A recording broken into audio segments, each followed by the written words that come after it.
Welcome, my friends, to Inside the Minds of Authors. I'm DC Gomez, and I'm thrilled you're joining me today for a fun conversation with a passionate author. We're kicking off the program, like it's our tradition, with a short reading from the feature book.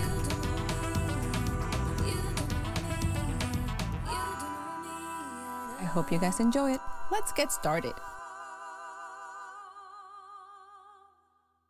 Hi, my name is Jay Bauer. I'm a horror author, and today I'm going to start off reading chapter 1 of my brand new book called Dead Blood. Dorian Wilde crept behind Pete's hardware store, hiding within the shadows where even the moonlight couldn't expose him. He'd grown accustomed to lurking in the dark, preferred it even. Sunlight did him no favors, though old wives' tales about how it might make his skin burn entertained him. Darkness was his friend, and ever since waking 2 months ago, it had become essential for his survival. He had caught the scent of blood earlier in the night. It drove him mad with lust.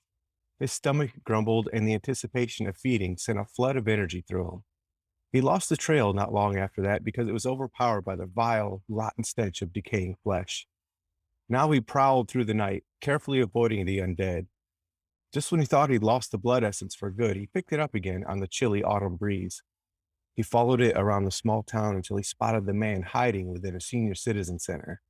Unfortunately, between him and food were the brainless enemies he'd come to detest. A small group of undead shambled across the road ahead of him, and Dorian stopped. Adept at silently stalking his prey, he now used those skills to protect himself on his hunts. He licked his soft lips, not because of the 4 gray-skinned undead, but because of what they were hunting. Wishing they'd continue on, he cursed when they stopped and shuffled to the senior citizen center. It was a small brick building with large intact windows to either side of the double-door entrance. The trim outlining the windows and the doors was dark green, maybe black. It was difficult to tell at night. Another rescue, he muttered. Speaking out loud could be a mistake, but he didn't think they were close enough to hear him. He'd done a couple of rescues already, letting the people go before he tasted their blood.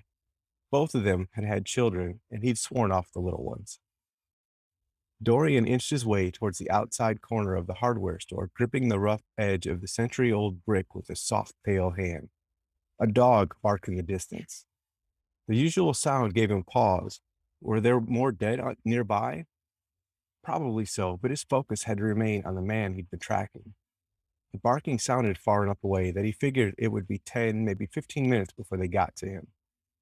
When the undead moved closer to the senior center's door, he decided to make his move. They would not get his meal.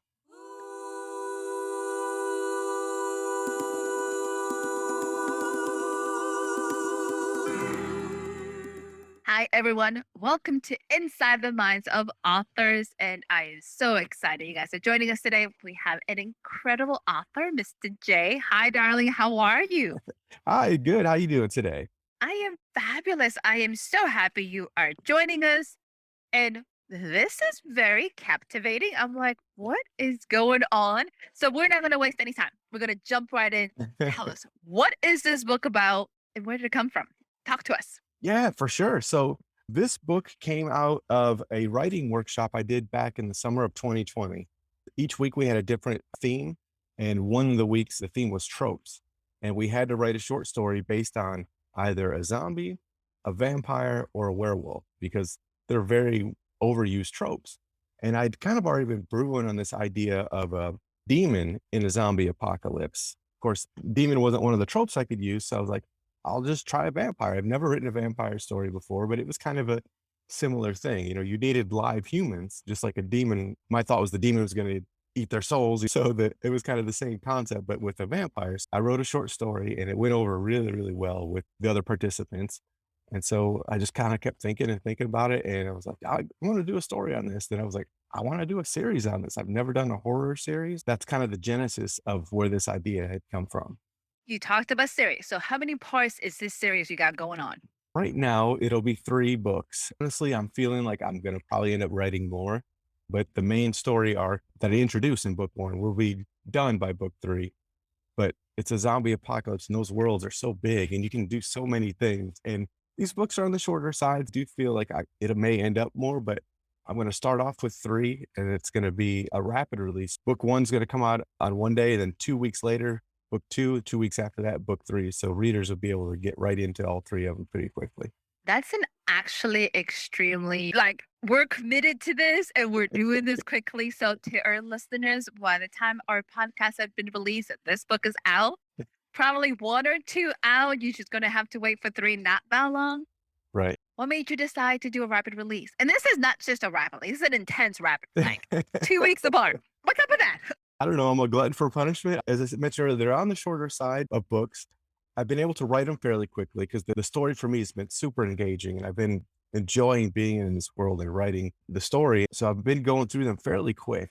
Back from early readers has been quick back to me so that I can make changes and get it to an editor and get it moving. The whole process has just been kind of fast. And I've never done a rapid release before. And so I was like, let's try it. I want to try something different. I wanted to try making 2022 my year. And so let's start with this and see what happens. Not only are you making it your year, you're starting with a bang. I was like, Yeah. I'm gonna go all out. Let's just make this happen. I'm dropping some books. World Be Prepared is coming. Darn So right. I love the fact that this is a horror film in a zombie apocalypse. Like seems to be my world. I was like, ooh, I love it. What can our readers expect out of this series? The vampire, it's not the romantic notion of what a vampire is. I do try to make some allusions to it. I started off the story. The name of the vampire is Dorian Wilde.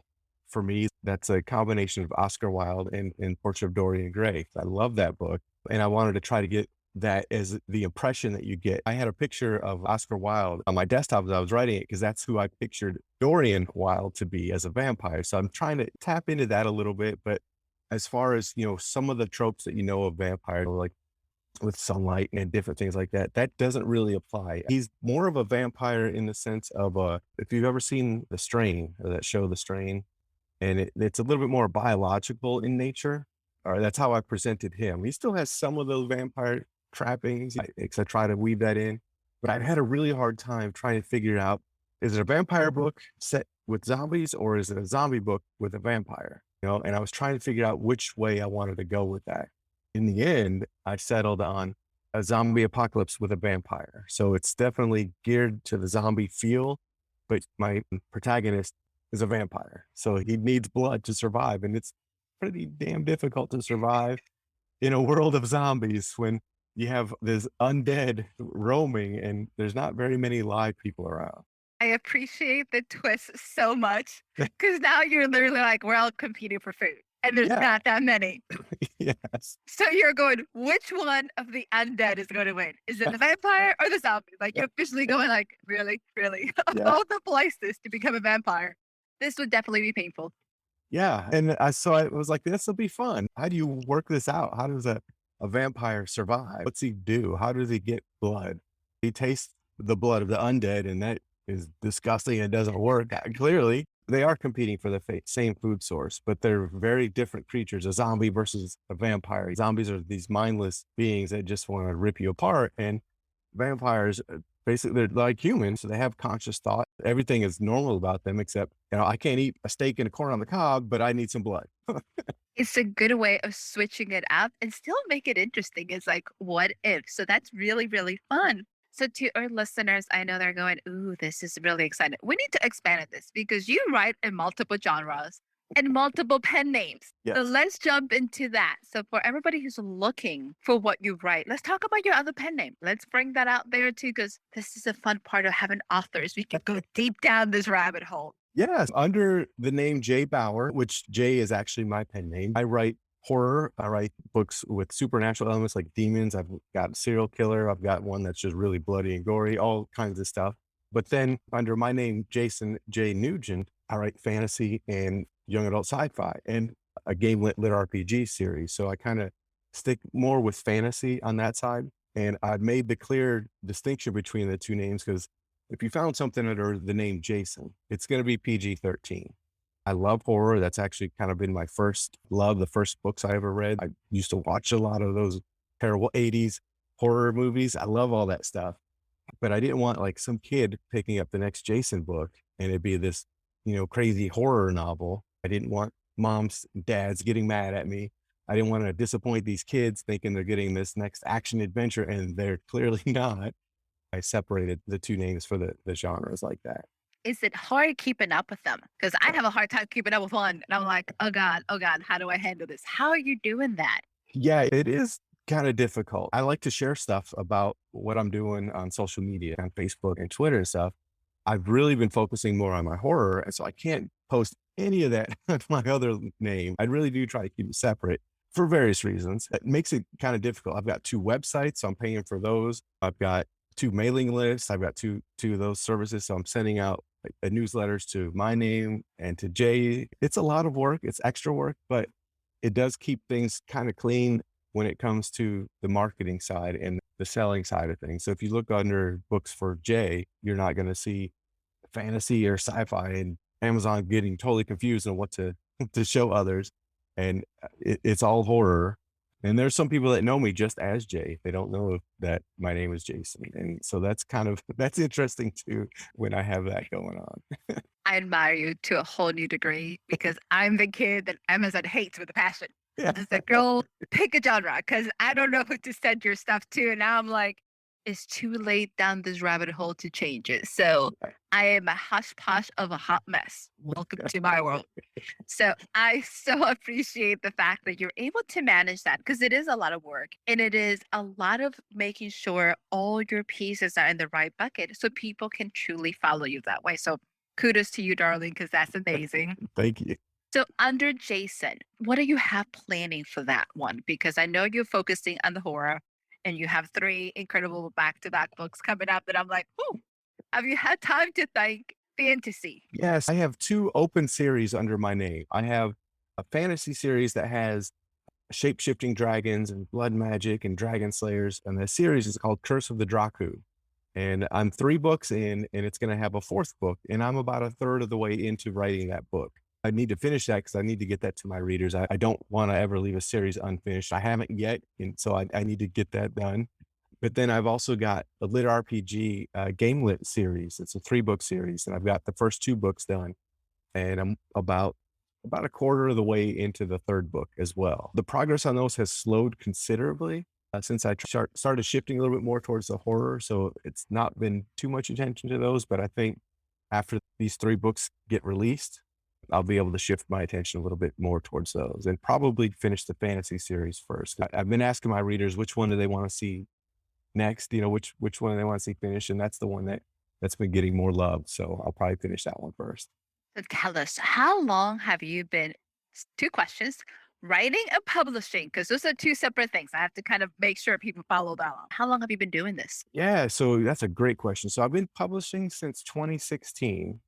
I started off with a short story collection because I'd seen all these other authors publishing their own works. And I was like, I wanted to try it. It was just an experiment for me. And I used to have a blog, and every month on the 15th of the month, I would do a short story that I would release for free on the blog.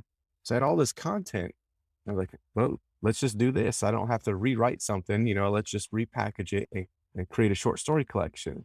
Not knowing if I was going to make any kind of money, I made my own cover, and it's still out there, and it doesn't look terrible, kind of simple. If you read some of these stories, it kind of really gets into why I'm writing different genres because these stories are a lot of flash fiction in there, a little bit of horror, a little bit of sci-fi, a little fantasy, kind of like with the Tales from the Crypt Twilight Zone kind of feel to them. So you kind I of see like early on my likes. I was like, I'm going to do this as an experiment. And so I put that out in 2016. The sales are terrible, but but it got me started, and some people started to know me. And I got my very first review I'd ever received on anything.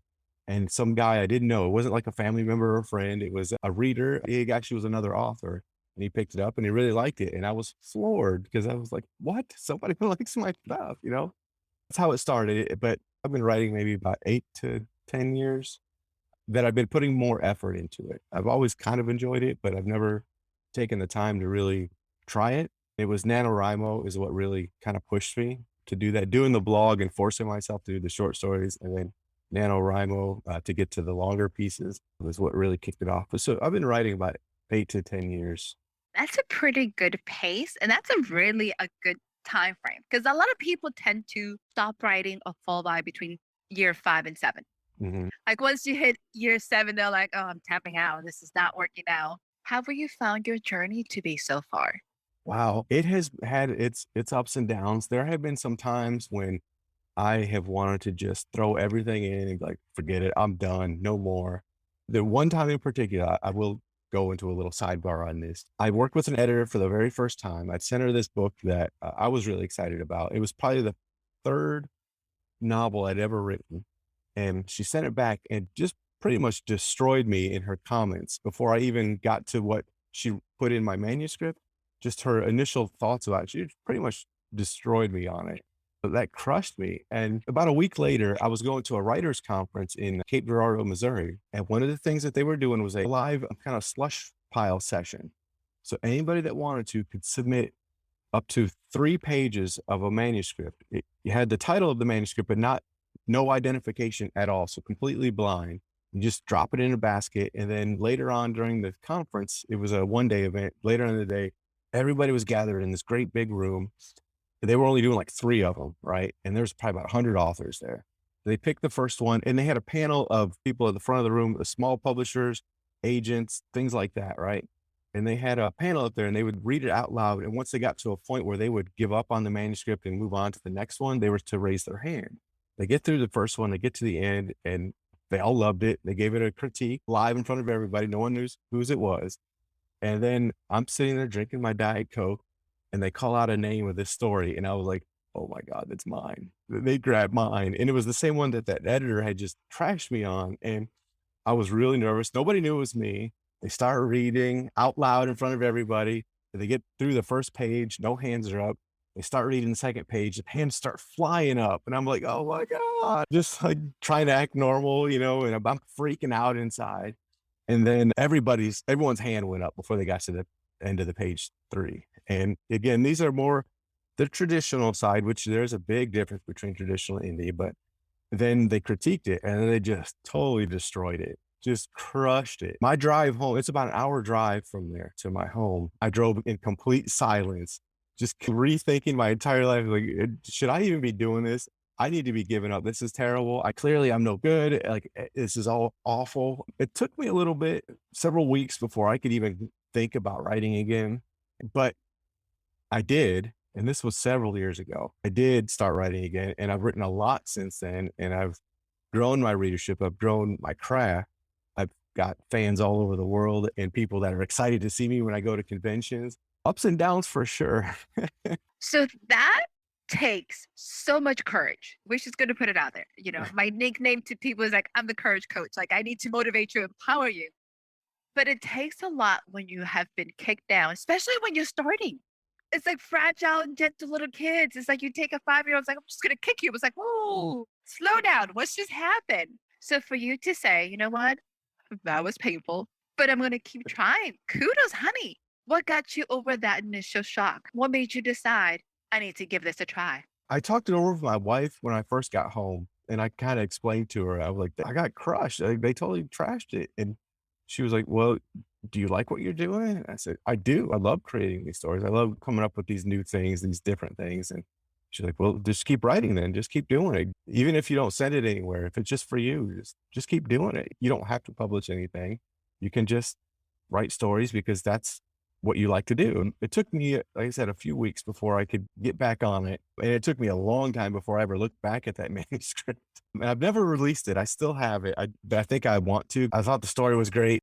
Readers are the one that tell you for sure. It took me a while to get to it, but it was some encouragement from my wife and just saying, hey, just do it for yourself. If it's no one else, just keep doing it and see what you feel about it afterwards. I love that because sometimes we do forget that there is an audience out there for everything we do. Sometimes it takes us a lot longer to find the tribe Yes. than we care for. We might be small, but we're mighty. That's how I Yeah. feel. Yeah. But it is beautiful to see that you continue to do it, that you continue to put your passion in it. Mhm. What have you learned in this journey that you can say, that was a huge lesson? I think I'm better. For me, it's actually being intentional about my work. I want readers to read it, right? And I want readers to find my name. I want readers to enjoy what I write because I don't want to waste their time. I want to respect their time. It's growing and being intentional with how I do things. We probably both saw it in Vegas. There's the Venn diagram of like what you like to write and what readers like to read. And there's that little section in the middle. I might like some really weird stuff to read, and I might want to write something really weird, but our reader's going to respond to that. It's one thing to write for yourself and that's it. And that's great if that's what your plan and goal is. But if you want to reach readers, you have to be intentional about those readers because you have to pay attention to what they want. And it's not that I'm writing to a trend or anything like that. It's understanding who these readers are and what they like and what I like to write and matching that and being intentional with it and giving them stories that they like. Because for me, and again, it's different for other people, but for me, if I write a story and no one reads it, then it's not doing me any good because no one gets to read the cool stuff I'm writing. So I have to be intentional about what I'm doing and how I'm presenting it to readers so that hopefully they will join me on this journey. That's absolutely powerful. I hear a lot of it, and I hear a lot of authors say, "I'm writing for me." And we Mhm. do. We write Yeah. stuff that we enjoy, hopefully. Yeah. But we listen to Alexander Maxwell, and I just got to interview him recently. He has a phrase that catches my eye all the time. He's like, "We write for ourselves, but we publish for others." And Yeah. I was like, "Ooh, okay, let's take it home. Mhm. Let's be intentional. Let's be specific. Let's make sure that we're giving that audience what they crave for because it is respecting their time and their money because they're Yeah. spending some money with us." Exactly. That's something I've learned from early on. Early on, it was just like, I wrote this, I'm putting it out there. That's one thing. But if I'm writing this and I want you to read it, that's a different thing. I like the journey that you take in your readers and your followers, and the fact that you do have this audience has grown with you. And it's like, okay, we're committed. We got this. What I would love to see is that eventually Jay promotes Jason and vice versa. Somewhere in there, Yeah. There is some melding of it. love it. All about cross promotion within yourself. I think that Yeah. that's fabulous. Darling, I can talk to you all day, and I'm so excited about everything you have coming up. So tell us, where can our listeners find you? Give us both of your websites, where they can get more from you. Let's Yeah. talk about that. For sure. Both of my websites, you can sign up for my newsletter on the Jay Bauer one. I believe right now I'm giving away an actual full novel. On my Jason website, I'm giving out a prequel novella to my Curse of the Draku fantasy series. You can sign up on both of them on jbauerauthor.com. And for Jason, it's jasonjnugent.com.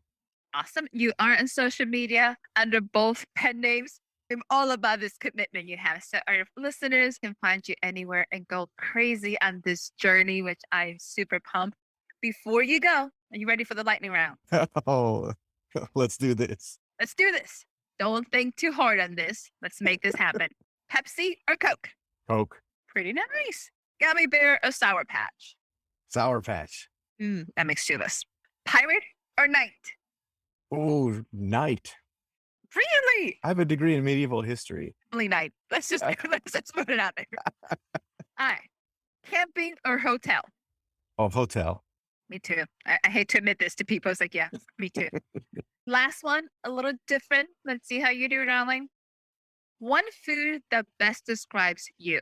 A food that best describes me? Ooh, ouch. A bacon cheeseburger?